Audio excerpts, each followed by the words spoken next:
some people might not realize, 7 bases, each of those bases is fueling about 5, 10, 15 locations around the region. They're hubbing for, and so like by 2028, when 7 bases are established, what you're really talking about is 21 to 30 locations being served in the 1040 window.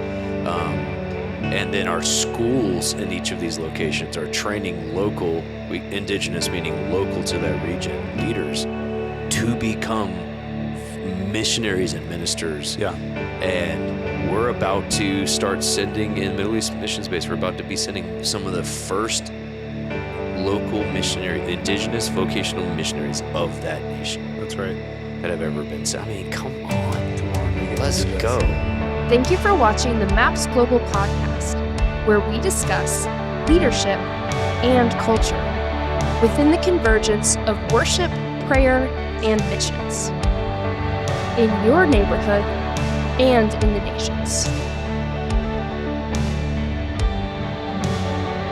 And we have liftoff. Welcome to the MAPS Global Podcast. I am your host today, sitting in the host chair, R.A. Martinez, at your service. And I'm sitting with my guy, one of my best buds for life, the Luke Jeffrey, with a capital L, capital J. Luke Jeffrey in the house, our Vice President of Finance, Operations, and everything that is MAPS Global. Hello. One of the most important people in the world to MAPS, if not the most important person in the world of MAPS. Thanks for being on. I'm excited to be Love here. you. Thanks for having me. And today is if you're watching this podcast on the day it's released, it is Giving Tuesday. Giving Tuesday. What an incredible day. It's the most wonderful time of the year. Giving Tuesday. Give us some Giving Tuesday stats. You have anything on the top of your head? Some stats. Well, I know that billions of dollars are donated on Giving Tuesday from across America, but now it's international in scope. And I think one of the coolest things about Giving Tuesday is in the context that we live in, particularly in the West, there is a huge push towards materialism, right? At the end of the year, as we get into the holidays, and Giving Tuesday provides people an opportunity to go, wait, there's actually more than just my gifts that I'm going to consume or give to other people, these material things.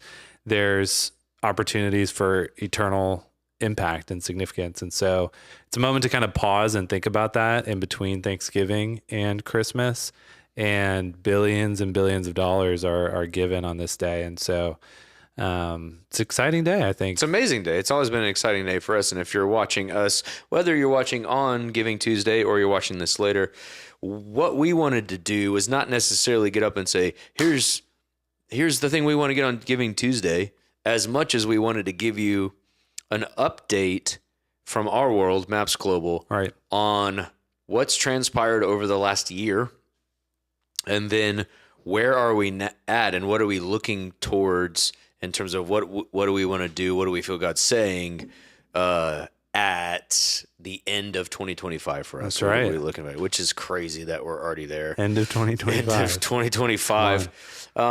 So jump on. Stick around with us for this podcast. So we're going to talk for a while, but we're more kind of want to tell some stories and give you. We do lots of podcasts on teaching, leadership, theology, culture and stuff, but we don't a lot of times get on and say, "Hey, this is what's going on in our world." Right. And there's a couple thousand people that watch this podcast and listen to it every month, and you guys are part of the storyline with us. So we wanted to jump on and say, "Hey, let's tell you what's going on and what's transpiring," because we are in a really fun moment. Super exciting moment. Super exciting moment. A little bit of a scary in a good way moment. That's right. Exhilarating. What's some other synonyms and adjectives we can use? But, and so Luke, let's start off on this Giving Tuesday by rewinding. Take us back to Giving Tuesday 2025? We're in 5. 2024. 2024. Yeah. It's not 2026 yet. I'm living in 2028 right now. Understandably so. Well, I think, it was about a year ago, sometime around Giving Tuesday, last time I was on the podcast. Probably. And we got to share some really incredible stories about what was happening on the field, what's happening here in Richmond. And that was right before our end of year giving campaign that year. And through that, we raised $1.61 million in gifts and pledges to give. And so that was really exciting for MAPS. And we finished the year and really just jumped right into 2025, which we're in now. Totally. Moving towards this 7 bases in 7 years vision. And we had just decided and announced that we were adopting the Arab Gulf missions base. That was in process last Giving Tuesday. That's right. Yeah. And so part of what we were raising for is the full adoption of that. That's right. That base. So then we went into the spring, really felt like we had a push to keep moving and forward into 2025 is where we are now. That's right. And I'm just jumping across the calendar. If you've been tracking, you've probably heard a little bit. But couple big moments, 50 hours. 50 hours, 2025. April 2025. All 7 of our locations, plus an 8th location That's true. where 100 pastors and leaders from Southeast Asia gathered together. They read the Antioch book, and then they said, we want to jump into this thing. And I guess we can say now, because they're not there anymore, they decided to go to ancient Antioch, and they did a 50 hours with us at the same time. We were doing it in our 7 locations. They were doing it in ancient Antioch, asking for the Antioch wells to be opened up, and laborers, 100 pastors and leaders from Singapore, Malaysia, Indonesia, Southeast Asia jumped in. And total, we had well over 1,000 people gathered in our prayer rooms across the 1040 window in person. That's right. And we've done that podcast, so I don't need to mine down into those stories. If you haven't, go back and find it. We did a debrief on it. But it's a huge moment for us. The 50 hours is becoming just the yearly rhythm. And so if you're interested in going on a short-term trip, we do some in the fall, some in the spring, but the big one, the spring's 50 hours.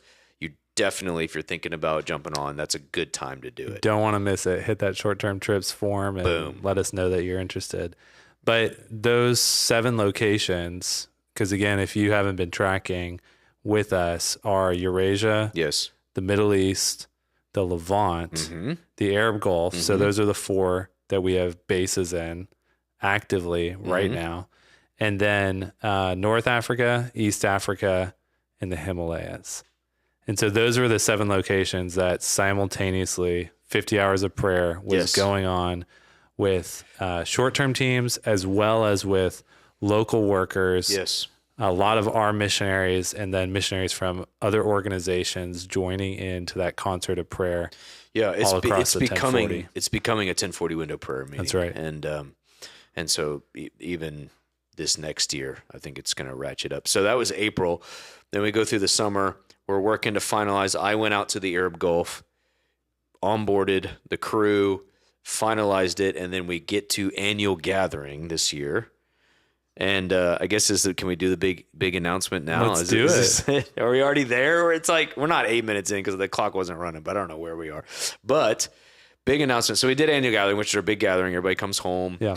Our prayer and missions conference for the movement, and day 1 of our family gathering, which is the pre-conf, where it's just our staff and our missionaries. And day 1, out of the gate, Thursday morning, I stood up and said, "Here's the State of the Union."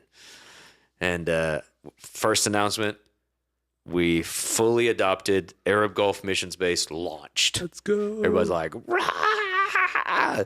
And the base leaders are on there. Everybody's like, "We love you guys so much." And we announced, connected to that, the families that are going into pre-deployment to join that team. That's right. So we've got multiple families on their way to the Arab Gulf. So we announced that. then I said, okay, now State of the Union, where are we at in this 7 bases by 2028 vision the Lord gave us? And we can tell a little bit more in a bit about where that language came from. But here's the big announcement for the podcast. You ready? Is that at Inner Gathering in August, we announced that we have identified the locations, which we knew the regions and the countries, but down to the cities, and the people we're going to work with. Mm-hmm. We've identified those, solidified them, and we announced the leaders for the next 3 bases we're about to plant. And let me tell you, it was electric in the room. One of our leaders said, I've never been in a meeting like that before. I mean, everyone was on their chairs. They were shouting, screaming, like, we get to do this. And people were losing their minds. Yeah. So just to take you into that moment, I mean, I was thinking about that. Why was it so incredibly exciting to be in the room at that moment? And it's because this is something that we've been praying about. This is something we've been dreaming about. This is something we've been planning for so long, so many years. So much has gone into this that to be able to stand up in front of our staff and family and go, hey, it's happening. We know the locations and we have the leaders, was a moment that not only said, hey, we've crossed the threshold, but now there's a finish line in sight for this first stage of where we're going with Maps Global. And it is a really exciting time to be around here at HQ. For sure. And even since then, just the momentum's picking up. Right. Now, what happened after that, there's a lot to say on that. I think we'll go back in and we'll tell some stories from some of those, our current bases, our 4 current bases, and then a few stories about the locations we're moving into. But I agree. It was like, I think the way I was saying it was, we shifted from like, oh, what could be to it is, and we have to carry it through. Yeah. It was like, it was this excitement married to this sobriety of like, oh, this is actually happening. Like the 7 bases are going to be established. They're all now in process. They're all either established or in process. Leaders are identified, which means they're going to start building teams. And we've got to carry this through. Right. Like no matter what, like we have to carry us through this assignment to this finish line of stage 1 of Maps Global. Yeah. And I think there's this reality of when you get over that threshold, right? And then you begin to see what's ahead and the finish line starts to come in view. Yes. It's super motivating, not only for those who've been there since the beginning, but also for the individuals, couples, families who just joined over the last 6 to 12 months. Totally.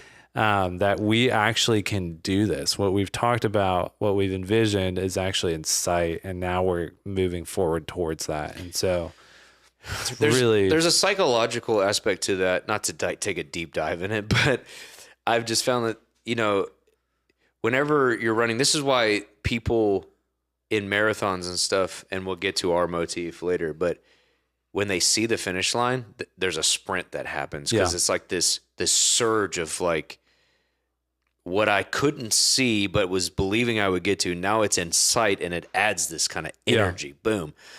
It's also what I've noticed is that now that the 2028 stage 1 finish line is in sight, it's started to spark in our midst. What's next? Mm-hmm. And people are starting to go, wait, this is actually going to happen in like 2.5, 3 more years. Yep.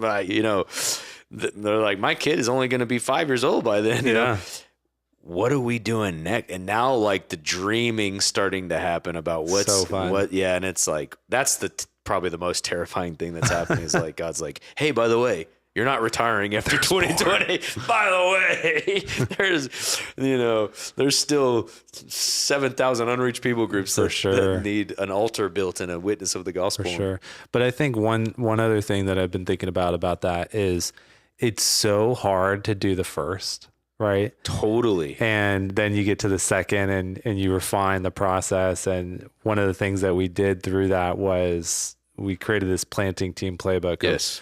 What does it take to plant a new team in a global city? How much does it cost? What does it take?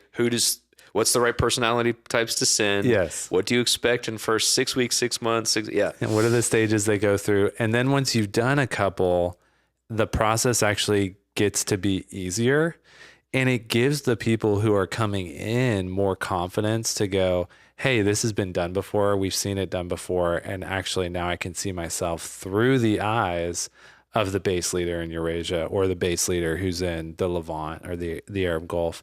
And that gives me confidence to go, I can do it too. Right. Yeah.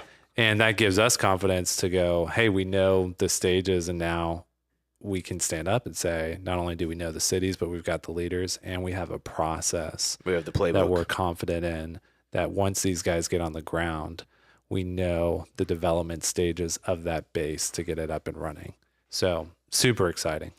The other thing that was maybe not announced, but like was visible, that's been something that's evolved in the last year in our world, is the reality of sending churches. That's right. Sending churches. Yeah. So we had all of our sending churches and the leaders at annual gathering. They basically were all the speakers. And this is something we've been talking about for a few years of how to rightly posture our relationships with these amazing pastors and leaders who want to be actively engaged in running with us as we're planting these bases across the 1040 window. And it's evolved into this idea and this partnership of sending churches where we as Maps Global have built the bridge of training and sending to the 1040 window. And now these amazing churches are going, hey, Maps Global is going to be our bridge. Their bases are our bases. And we're going to actively engage in Frontier Missions in the 1040 window through Maps Global. And we're in the same team, same family. And we're going to pray. We're going to send people through them. We're going to support them. And that's been incredible. And so it really has. And because that didn't exist a year ago it does now. And what we saw was we had a lot of supporting churches, which were churches that wanted to pray for our missionaries, that wanted to engage in a little bit of giving here or there for supporting a missionary or a base or something like that. And we began to see more and more of these supporting churches get added to the point where we had, probably between 100 and 200 different churches who support Maps Global in one way or another. Yeah. And we got into some of these conversations of how do we take the next step, right? We can't, as a local church, this is what we were hearing from some of our churches, build the whole sending apparatus. Totally. Because the costs and the time and the specialty of skills that are needed with member care and things of this nature are very difficult for your average local church to do. Yes. Right. But we want a thriving frontier missions expression within our local church. And so how do we do that? And we probably had that conversation for a year or two with some of our friends, and that evolved into this opportunity that we now have, which is called Sending Churches. And that's where they're committing to, number one, pray for not only our missionaries, but also the work on the ground, for the unreached to be reached, for gospel proclamation to go forth in these places, for altars of worship and prayer to be built. Yeah. Number two, to send missionaries, because if their guys get lit up for an assignment in the 1040 window, we want to be that bridge, like you said, for them to actually land on the field. And so they can go through the Maps Global School in the missions track, get trained and equipped for that, and then actually land in one of these places. And then the third thing, which it's their missionaries. That's right. Just as much as it's Maps Global missionaries, we're providing the apparatus to train and send them, but it's their church sending, their church staying in relationship, and they're taking ownership of that process with them. And it's an amazing. It's awesome. Yeah. And so when they come back on furlough, for example, they'll go back to that home church and share the stories of what God's doing and what's happening. And that's a way for the church to connect with that missionary and what's going on the ground. And then the third thing, which I don't know if we've ever talked about on the podcast, but is an incredible opportunity, not only for churches, but also for businesses and organizations to get involved and get in the game with the 1040 window, is 1% for the Frontier. Yes. Which is our program for businesses and organizations to give 1% of their revenue towards what God is doing through Maps Global in the 1040. Yeah. And so now at this point, we've got 7 or 8, I think, businesses and churches who have joined in to make that pledge. It's amazing.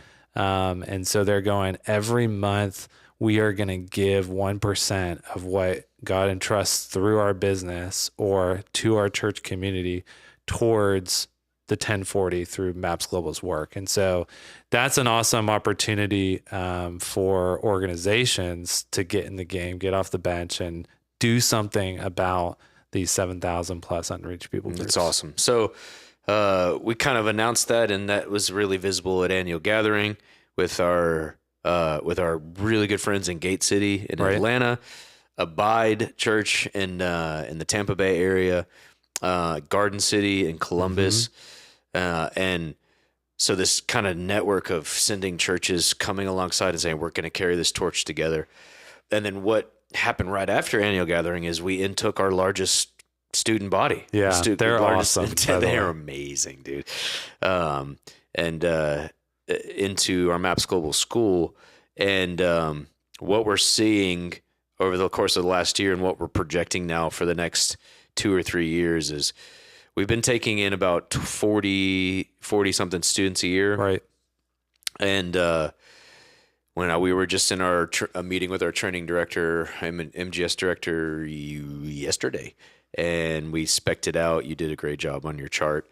And the projections are we're going to double that over the next 2 years, year over year, double that. And so we're looking through some more sending churches that are coming online, through just the organic recruitment of students. We're looking at doubling somewhere in the next year and the year after, going from 40 to 80 to 100 students a year. Which is what we're going to need to keep filling these 7 locations and launch these next 3 bases. Yeah. We're so excited about that, man, to get more missionaries on the field through our school. So it's going to be awesome. It's amazing. So that's kind of a year to date. Anything about the fall you want to throw in? No, I think that's tracking. All right. Before we get into some of the stories. Okay. So then let's do a little bit of what we did a year-to-date big picture Maps Global. Let's do a little year-to-date, a few stories, each location. Okay. We'll tell some stories down. It's crazy, guys. We sit in a culture meeting twice a month, every other week, with all of our missionaries, all of our bases online. They're all faces on the big screen. Mm-hmm. Our tech guy does a great job at that. And they give us reports of what's going on in locations. Every other Wednesday, some astounding. I don't get used to it because it's like, what just happened? Like the miracle or the salvations or the impact in the region or the expand. I'm like, it's hard to keep up with at this point. I mean, it's like every time I get on, someone in Eurasia is getting saved, or someone in the Levant's getting healed, or we're expanding into a new territory in the Middle East, right? Sending indigenous missionaries now. As like, what is happening? And I feel kind of bad because we can only distill so much and get it out. Yeah. It's like, if you could hear what I hear, and this is why we're doing this podcast. I mean, seriously, I was on the testimony document the other day, and I'm just scrolling, and it's like 25 pages just from the last 6 to 9 months of testimonies.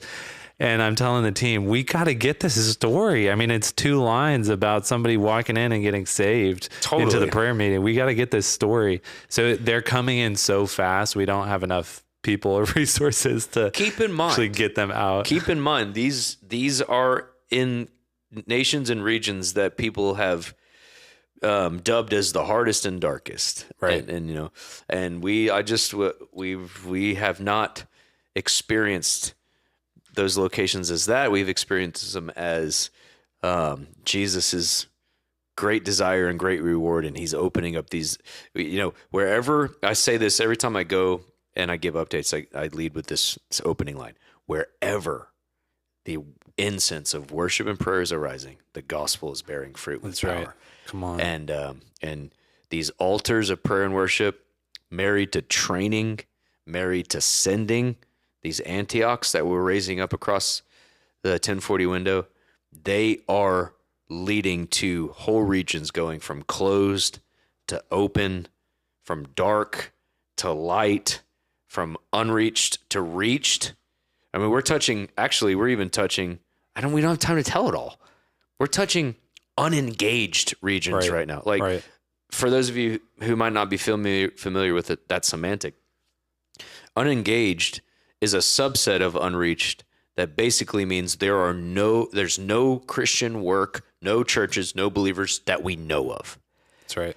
And in our Middle East missions base, we've actually in the process of purchasing a forward operating base, a property where we're going to put a prayer room staffed by the local missionaries we've trained, and they're going to build an altar in an unengaged. We're going to literally tick off an unengaged people crew. Let's go. So I got to tell that story because I was just there, and if you're tracking on this, we just put out our annual report. So this has some of these stories that we're going to tell, but we're going to tell some more too. So you can check that out. But I was there in the Middle East over our 50 hours. So I got the opportunity to lead a team of partners to see the work, but not only see, engage, pray with and for some of the leaders there and our local workers. And we were there on Saturday night, I believe it was, because you were there too. Yes, I flew in for you popped in the last room. 2 hours. Yeah. And it was wild. Yes, it was bizarre. So we're in worship, and the leader of the Middle East base there, he starts pacing around, and I knew the Lord was giving him a word. And then he begins to talk about the destiny of that region and that nation, and the destiny for not only missionaries to reach the unreached regions, but for the locals to begin to take their place in that region and to preach the gospel and raise up altars of worship and prayer, not just in the global city that we were in, but also in the unreached, unengaged regions that are surrounding it. Yes. And what happened, it was like a bomb went off in that room. Yes. What I saw, I've never seen before in that prayer room. I've been to that prayer room many times, but I've never seen a wave of local young people, young and old leaders, and those who had just come to Christ, who came up to the altar. And there were probably 40, 50, 60 locals who were kneeling at the altar, responding to that call to take the gospel into those unreached and unengaged regions. So that happened in April. Yes. And I just want to track that for a second, because from that prayer meeting, we began to then do the work of actually further establishing a platform in the South, in this unreached and unengaged area. Yeah. And now we're sending, it's like every other week, we're sending a team down there to pray, to worship. And God has opened up the ability for us to purchase this piece of land. And the importance of that in some of these tribal areas is it actually gives you a platform for the gospel to then be able to reach those tribes. It gives you legitimacy into that region. And I don't know if you remember this story from Culture Meeting, but they then went into one of the tribes into this area, right? Mm-hmm.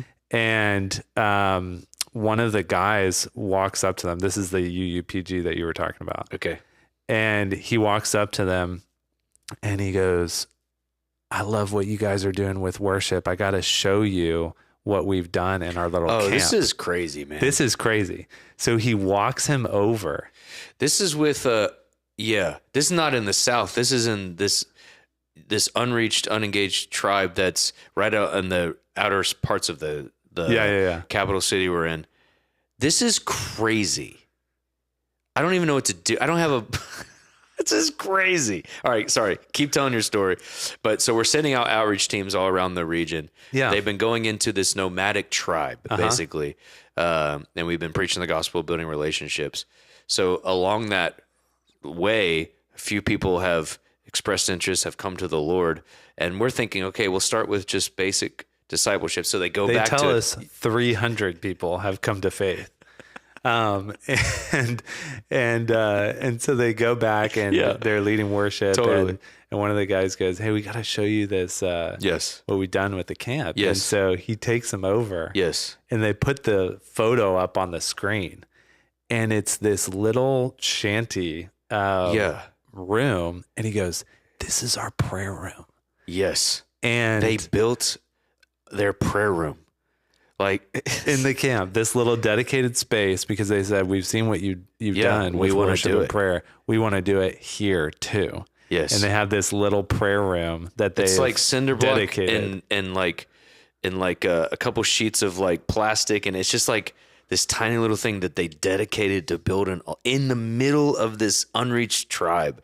They built a prayer room to build an altar to the Lord. It's amazing. I forgot about it. They put the picture, dude. We were like, it was unbelievable. It was so cool. So we're literally seeing unreached people groups begin to sing about the worth of Jesus in places that before the work was happening there was no known work. There's no known work happening. No gospel witness.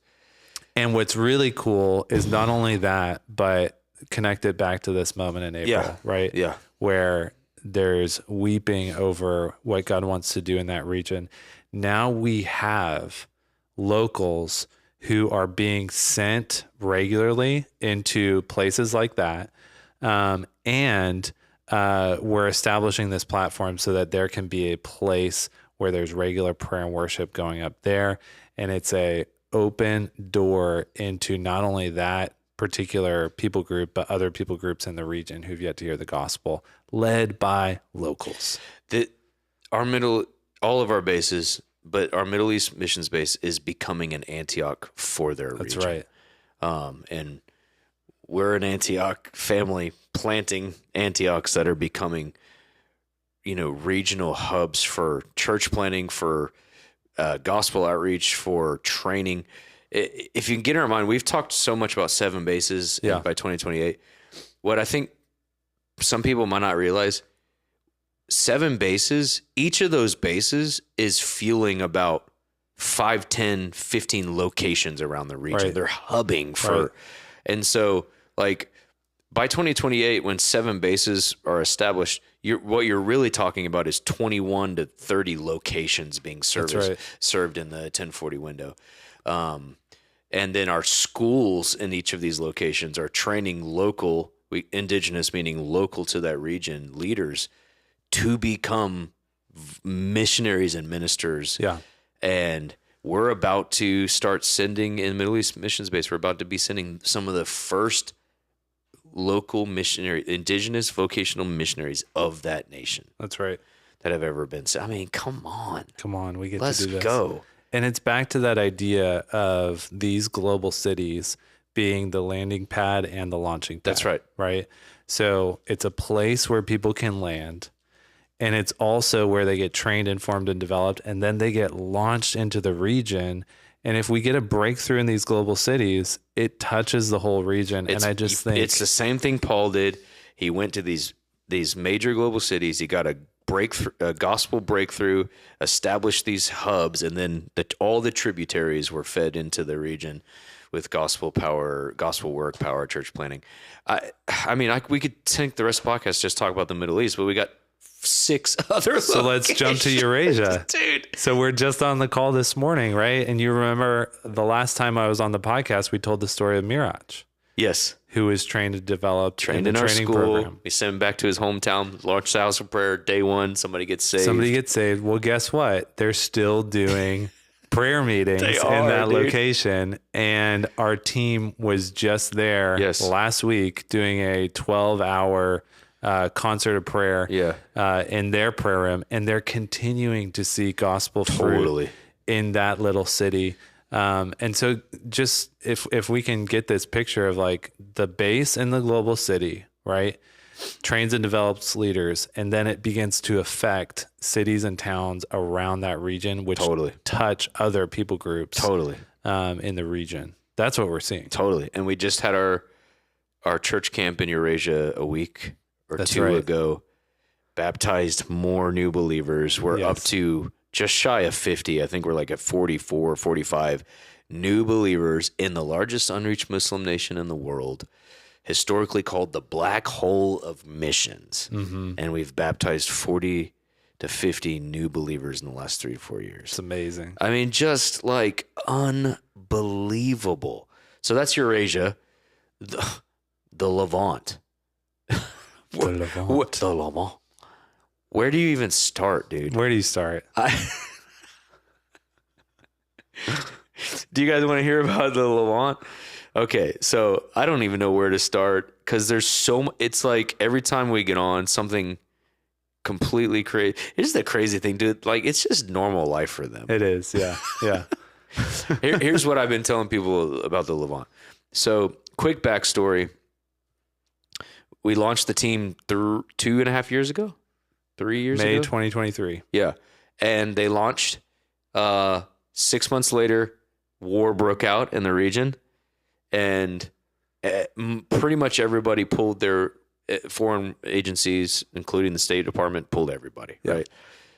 That country was invaded. Missiles were hitting buildings in our city.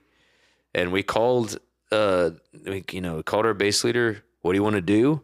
She says, I think we're supposed to stay. We were like, We had to pray about that one. We were like, are you sure? She says, we're supposed to stay. And I remember this you and Chris and I were like, this is a bad idea. But no, we said, we're going to pray and fast. We're going to ask the Lord.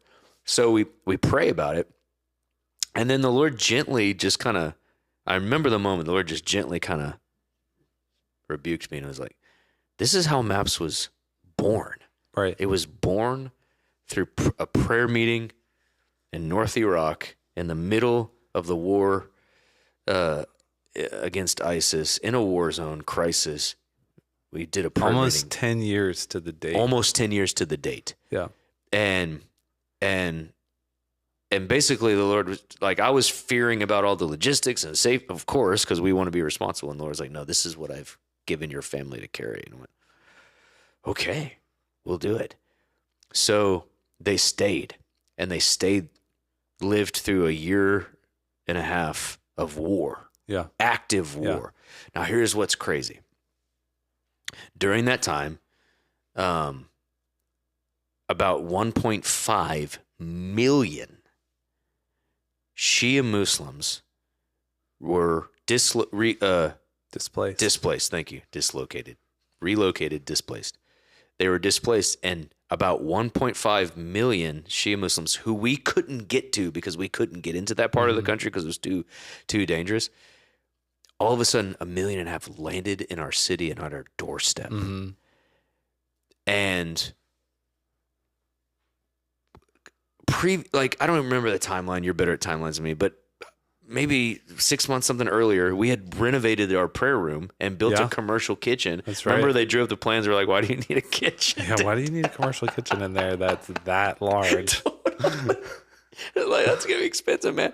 So we renovated the prayer room. We put a massive kitchen on the side of our prayer room. We're like, I hope this helps, 6 months later, I can't remember how long, 6-9 months maybe, later, 1.5 million refugees landed on our doorstep.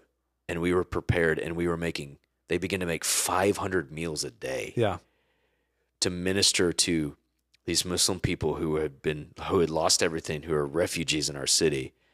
And over the course of a year and a half, we made 20,000 meals for those who we never could have had access to it if we wouldn't have, if this crisis wouldn't have hit. And we got to minister to 20,000, the gospel with help, not only meals, beds, supplies, 20,000 people we got to minister the gospel to because we stayed.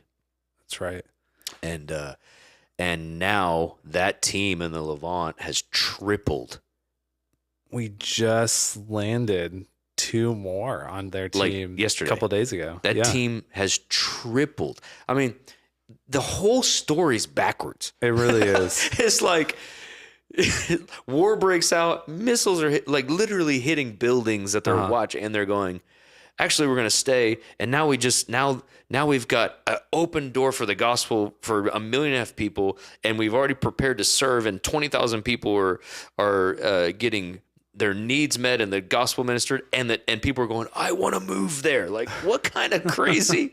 And so the team triples. You have this story. This is probably my favorite story of the year. Okay, so they're doing outreach. Yes. And when they go and do outreach, they do house visits, and there's a number of people who are in poverty, and they bring them these kits of supplies and meals and food and things of that nature.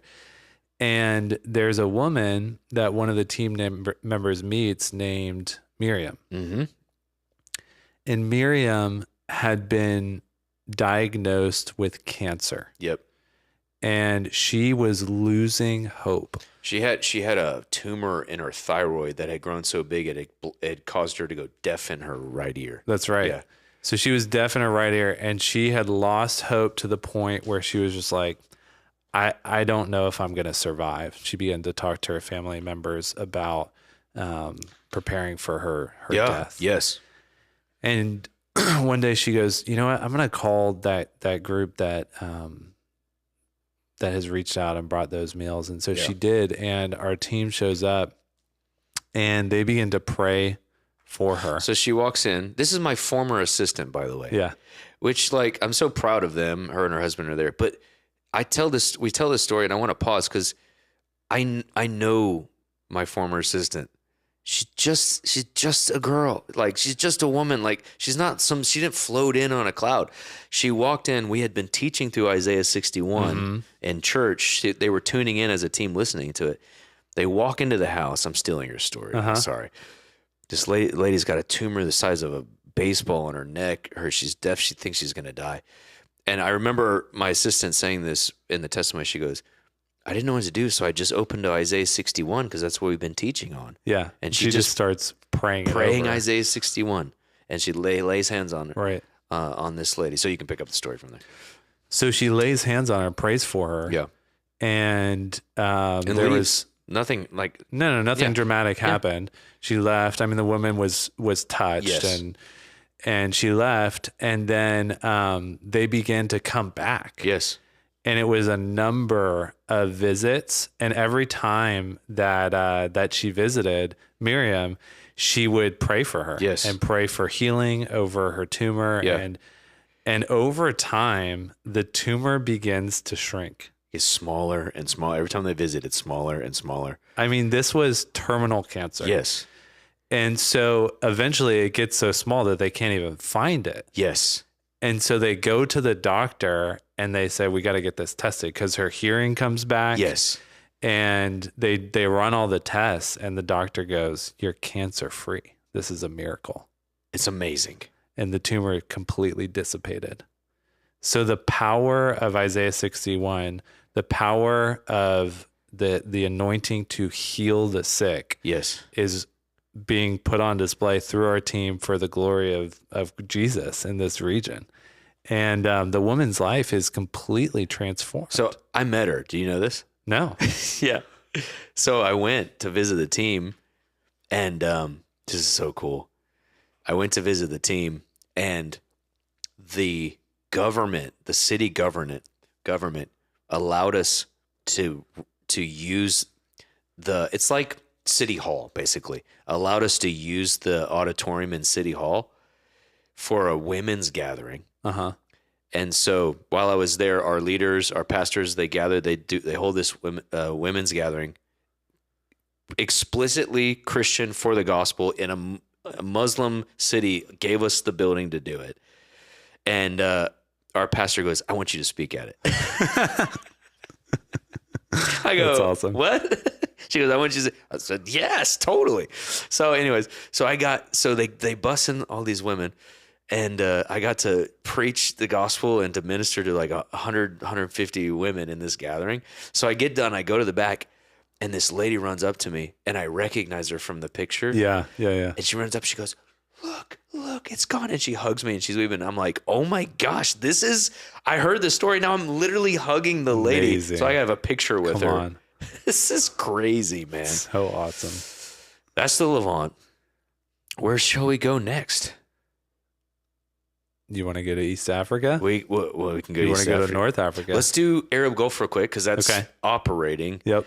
Arab Gulf was fully adopted, fully established, and now we're in the phase of kind of building out what is the Arab Gulf Mission Space with that team there. The most exciting thing for me about the Arab Gulf, there's like 10 things, but the most exciting thing, and for time, is that it's headquartered, it's located in one of the most strategic and international cities in the world.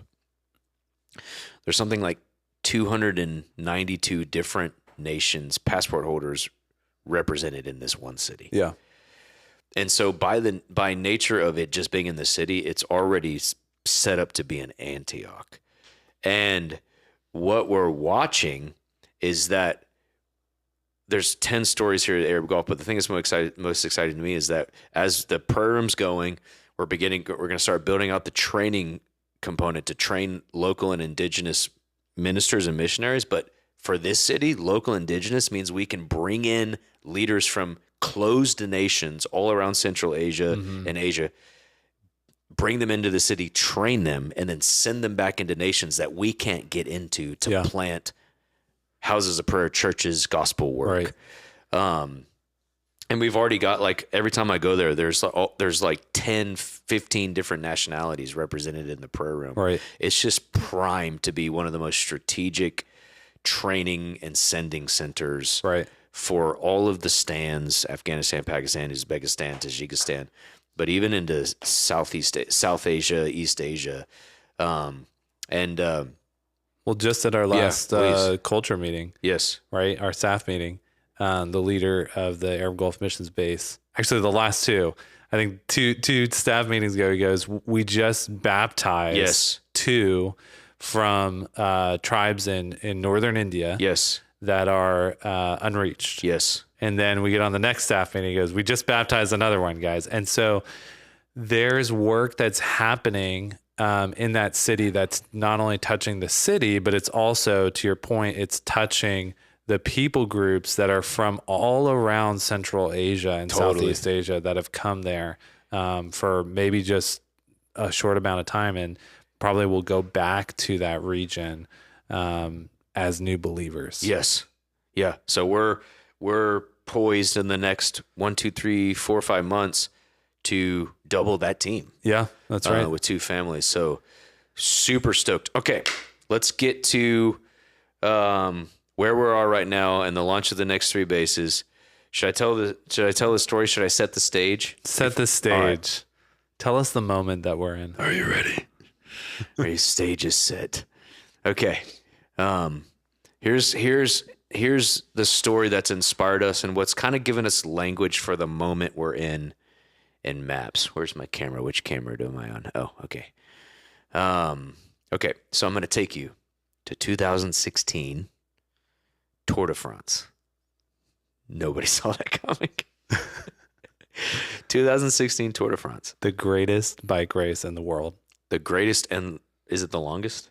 Maybe not, but you get the point. Okay. It's pretty long. The greatest race in the world. Yeah, 21 stages. Tour de France, for those of you who don't know, is a 3,500 kilometer bike race, 21 stages.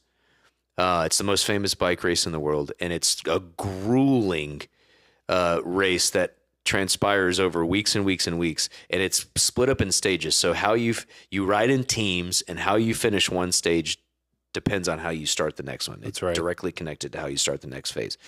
And then the winner of it all wears the yellow jersey. They win the Tour de France, and it's the winner, the cumulative winner of all the stages. Okay, so there's a story that caught our attention from 2016 Tour de France, and it was a rider named Chris Froome. Mm-hmm. Chris Froome was leading in his race. His team, he was wearing the yellow jersey. His team was in the lead, and they got into the stage that's known as one of the harder stages on the tour. It's called Mount Ventoux, and Mount Ventoux is an uphill climb. So they prepare to enter into the Mount Ventoux stage, and the weather conditions deteriorated, and the winds were so high that they actually, on the day of that leg of the race, they had to change the course because it was too dangerous. So they end up changing the map that day, and what happened was they shortened it, so all the spectators that were lined up along the race kind of piled all down. Yeah. So the videos are crazy. So this is crazy. So the bikers take off. They're racing. Chris Froome's in the lead. He's wearing the yellow jersey. And there's a pace car ahead of the bikers. They're going up. And as they climb up the mountain, the track's getting narrower and narrower. And you see all these spectators and pedestrians they're literally like brushing against them as they're going. Right. Well, about halfway up the hill, the mountain, the pace car suddenly slams on its brakes because there was too many pedestrians away. They didn't run over pedestrians. So the pace car slams its brakes, and you can see the video because it has on the video on the back of the pace car. The riders behind it, all of a sudden, they just slam into the pace car and they pile up. These bikers pile up. And for all intents and purposes, the race is stopped. Yeah. Well, Chris Froome did something that was unimaginable and lives in kind of Tour de France history. Mm-hmm. They crash the bike. There's a pile of metal standing there. Chris Froome doesn't know what to do. So he gets up and he just starts running up the mountain.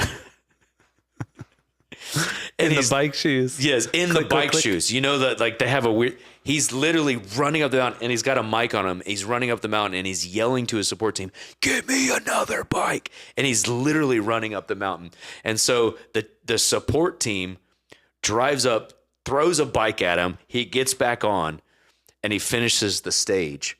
And Chris Froome ends up winning the Tour de France that year. Yeah. But what caught our attention was that even in the midst of adversity, he refused to stop running the race. That's right. And he saw the finish line of that stage in sight. And so even when the bike crashed, he was going to keep going. The race could not stop. And it was that kind of perseverance that really kind of inspired where we're at in our storyline, because we feel like we're in a race. It's called the Great Commission. And it's not one stage. It's a multi-stage, multinational, grueling race that's going to happen over a generation, mm-hmm. right? The finish line is not, for us, is not 7 bases in 7 years. The finish line is the gospel to every tribe and tongue, incense in every place, and the Son of Man returning to the planet. That's the finish line. But I think what we really connected with this story is that, but we've got to carry our stage well, right. And we've got to finish it out. And in order to do that well, we need the support team that we can call when we hit adversity, so we make it through and finish the stage well, because we want to start the next stage. That's right. In a place of strength. And the support teams are wild when you begin to look into what it takes for one of these cyclists to make it up the mountain. Yes. There's nutritionists, there's engineers, there's pacers all around them, shielding them from the wind. There's massage therapists, there's planners, there's logistics, because there's housing. So on average, each team of 8 has about 30 to 40 staff. So it's like amazing. It's more than 3 to 4x the support team needed for the riders to support guy in the lead to win the race. That's right. Yeah. And we feel like we're in that moment where we've come down the hill, but now we're going up the mountain. We've crossed the threshold, and now this is that Mount Venu moment. Yes. Where we're looking ahead and going, we've got to climb this hill to plant these last 3 bases. Yes. And finish the stage. Yes. And on the other side of that, we want to enter into that next stage well. Yes. And so that's sort of the moment that we're in relation to the 7 bases. And we feel like we've been given by the Lord. Not that we're the only ones, but we are one of the ones that has been given an assignment by the Lord to really take a leadership position in the expression of prayer, worship, training, and sending within the 1040 That's window. right. There's lots of other people doing it too, but we're really doing it. And so for us, we can see, Maps Global is wearing that yellow jersey, carrying it forward. Our schools are filling up with riders, but really what we need is that support team, those 30 to 40 for each rider that goes, hey, we're going to make sure you finish this well. And so, because we got the long race in mind, the Great Commission. Yeah. And so that's what we're calling upon right now. For sure. As we're in this end of year campaign, we're calling for the support team to fuel the race. Yes. So if you're already engaged, fuel the race by giving an end of year gift. Yeah. Or if this is your first opportunity, join the team. Get on a bike, ride with us, get in our school, join short-term trip. That's right. So fuel the race, join the team. That's right. So that's what we're really excited about at the end of the year. And now looking at those last 3 bases, you want to tell some stories from there? Let's end with that. Okay. Let's go to East Africa. Sweet. We were both there just a couple of weeks ago. This is the first time we were together in a country for more than 2 hours in like a long time. Not at the end of 50 hours in a very long time. And we were there for a very important reason. Yes.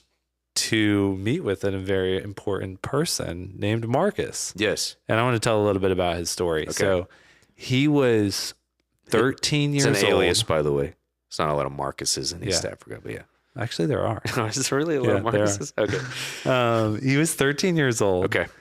And he was invited by one of his friends actually to a worship gathering. And when he was in that worship gathering, he experienced the presence of God and the gospel and gave his life to Jesus. Wow. And it was in that context that God really marked his heart for what he's doing, a couple decades later. Yeah. But Marcus began to have a heart for the Bible. He began to have a heart for prayer. And he saw something really interesting happen actually in 2011. You may be familiar with the Arab Spring. Mm-hmm. The Arab Spring was a time where across North Africa, East Africa, the Middle East, there was protests and demonstrations, and that was happening in the region. And through that, there was a government in this particular nation that came to power that was persecuting believers all across the nation. Yep. And this is a region that is unreached, but does have a Christian population there historically. Yeah. And many believers were being persecuted. Some were being killed in the streets in the south of the region. And so the church leaders were watching this happen, and they actually called a prayer meeting. Yep. And for a number, I believe it was 3 days, they gathered about 20,000 plus believers from all different denominations to come and pray together and to ask the Lord to intervene with justice and with mercy on behalf of the church. Yeah. And Marcus was not able to make it to that prayer meeting, but he actually watched it because it was televised. Yep. And the reason he wasn't able to make it was because his father had cancer. He was taking care of his father. But as he was watching that prayer meeting, something happened. He was marked for the power of prayer and worship and calling the church into that place of prayer and worship. Yeah. And what he saw transpire over the next number of months was that that particular regime was removed from power, completely shifted the nation. And actually opened it for gospel work that he's now engaging in. Yes. So as a 13-year-old, can you imagine, as a teenager, just watching this happen? And then what began to transpire over the years was Marcus was bringing his friends together to worship and to pray. And he began to not only get a heart for his people, but also for the region. Yes. And so years later, fast forward to the last few years, Marcus is leading a prayer room there. And in the prayer room, the locals are getting lit up for God's purposes for their people, Yep. but also for the region. To be an Antioch for the region. That's right. And so what he began to do was take teams of young adults into other nations within the region to pray, preach, and sing. Yep. And he found himself. He started landing in our bases. In our prayer rooms. Totally. And we started getting, you remember this? We started getting pictures of, I'm with Marcus and we're in the prayer room. He came to our burn or whatever. Yeah. And so we began to get familiar with this guy named Marcus. And then it fast forward to early 2024. And one of our leaders, Aaron, comes to us and he says, I feel that we're supposed to do the 50 hours in all 7 locations. Yes. And we said, okay, what are the 7 locations, right? We know the regions, but we didn't have the cities at the time. And this was the story of crossing that threshold. And when we began to seek the Lord about this particular region in East Africa, we thought, well, we need to call Marcus. And so we call him and we say, do you want to hop in on this 50 hours, April 2024? Yeah. And he said, what are the dates? And so we shared the dates with him and he said, those are the dates that are already on our calendar. Yes. They had already planned it 6 months earlier. The Lord already spoke to us about these dates. So of course we're in. Yes. And that really started our story with Marcus in terms of... And East Africa. Yeah. In terms of adopting that work into the MAPS Global family. And so we sent a short-term team there. Yep. They... for 50 hours sang, and it was incredible. I mean, the stories and testimonies from that. Yeah. I think we've told some of those before. And then on the back end of that, Marcus came to us and he said, hey, my wife and I, we want to come and actually train in Richmond at the MAPS Global School. And so they came beginning of this year and they went through our leadership track. And we began to take them through our culture of leadership, through some health and healing, through some principles that they could actually apply with their team in East Africa. And they had an awesome experience. It was incredible to have them here on the ground with us to engage with what we're doing with MGS. And on the back end of that, went back. Mm-hmm. And you were just there and you got to be with their community. What was that like? Unbelievable. I mean, you're in North Africa in this little basement room with 100 young adults, just full blown worshiping and just like all lingering long worship. They're singing our songs. Translated into Arabic. Let's go. They're singing our songs and they're singing Upper Room. Yeah. And I sent a video to Michael Miller. I was like, dude, they're singing your songs. and then I preached on the altar becoming a house, becoming a highway, and how God was raising up out of this nation laborers that were going to fill the Middle East and the Arab world. Right. And they were just like, yes. Yeah. We're in. How do we do this? So you flew over the next day. Yeah. And we began to spec out the process for the next 12 months of adopting the East Africa missions base into the MAPS Global family. So Marcus and his wife, they're coming on staff with us. We're going to build a team around them. We're going to launch them back in to build what they already have going on, which is a fiery group of young adults and worshiping, gathering together, build out training, build out the infrastructure into a full-blown Antioch. That's right. And one thing that Marcus says about this region, his people, is one thing that we do not have a shortage of is human resources. Yes. So the potential is off the charts to send these young adults, to train them and then send them into the region. Yes. They already speak the language. They're already near culture. Yes. To then take that culture of prayer and worship, Yes. training and development, and gospel proclamation into other nations in the region. And so we're super excited about that process that we're in right now. Right now, here it is. I mean, we're right in it. Yeah. So they're coming online. And then North Africa. I mean, the story of relighting the torch there and what God's doing. And we've told that story on the podcast. So you can go back and listen to it. But the short form is we did that same 50 hours that we first did with Marcus, which is crazy. We did 50 hours in one of it's in the top 5 most closed nations in the world. Yeah. And there was no house of prayer.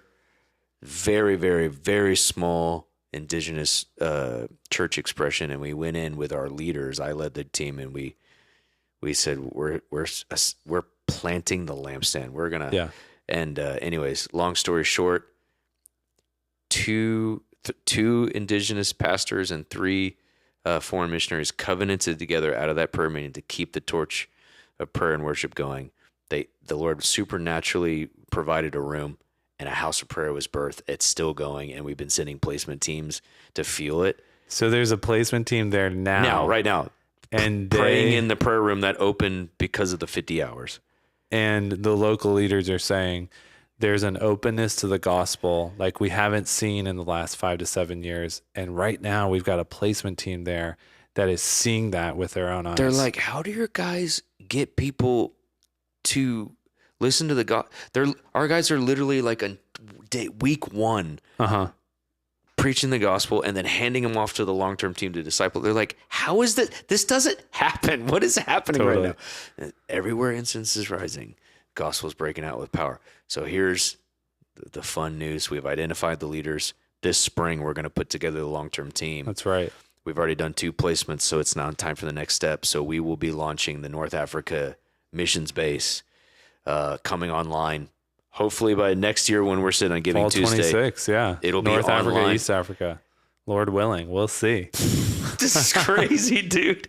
I know it's happening, but when you say it all together, it's like, what the? Yeah, it's awesome. And then last but not least, we're sending our first placement team this spring to the Himalayas. Yeah. We've identified the location, the leaders we're working with. It's an incredible opportunity. And from the highest place on earth, we're going to build an altar to contend. Come on.